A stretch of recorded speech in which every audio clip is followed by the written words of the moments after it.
Hello all, today we are going to talk about systematic desensitization, which is a behavioral therapy technique that is used to, or can be used to treat specific phobias. It was developed by a South African psychiatrist named Joseph Wolpe, and what he aimed to do is help people who are experiencing phobias to decrease them in a very systematic behavioral way. So if we have a specific phobia, that means that we are phobic or afraid of, we're not just talking about like, oh, that's scary. We're talking about like, I refuse to leave my house in case XYZ is out there. So if we are phobic of snakes, we're phobic of spiders, then that is a specific phobia.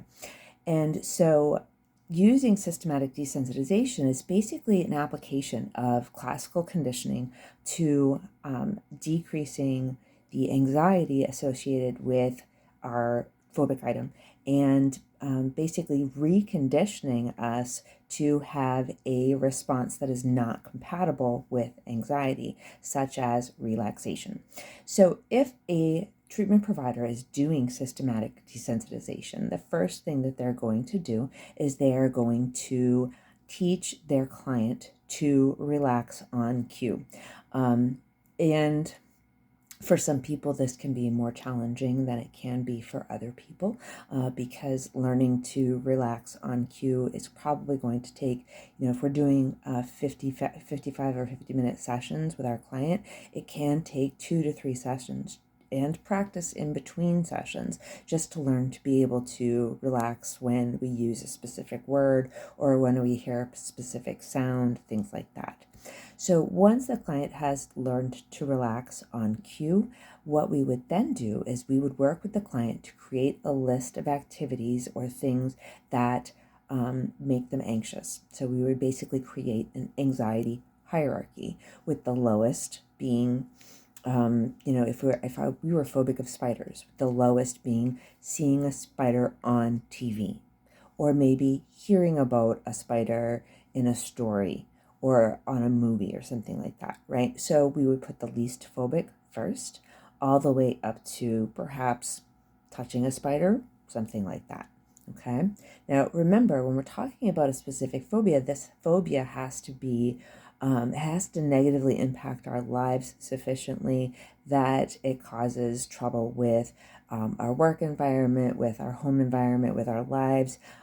So I'm making these faces about like, ooh, spider, but if someone who had a spider phobia was having this conversation, actually they probably wouldn't. But if they were, they would probably stop talking about it because it would create too much anxiety for them to even talk about it. Okay, so we would create the list of things that we are phobic about, and then list them in order, like I said, from least anxiety-provoking to most anxiety-provoking. And then we would start to pair the relaxation response, again, through classical conditioning, with the first thing on the list. So the client would relax on cue, and then we would ask them to imagine that first scenario, whether it's, hearing about a spider on TV, okay? And once the anxiety, or once we stop feeling relaxed and we start feeling anxious, we would stop the imagination, we would relax again, and then we would repeat up until the person can remain relaxed while doing that first level anxiety-provoking situation. And then we would move through the anxiety hierarchy. The research using systematic desensitization has found that it is helpful for, as I said, specific phobias. It is not as helpful and is not recommended for if people have generalized anxiety disorder, where they experience anxiety pretty much all the time, really not related to a specific thing. So one thing that we need to keep in mind is that we need to make sure we're using best practices when we use treatment.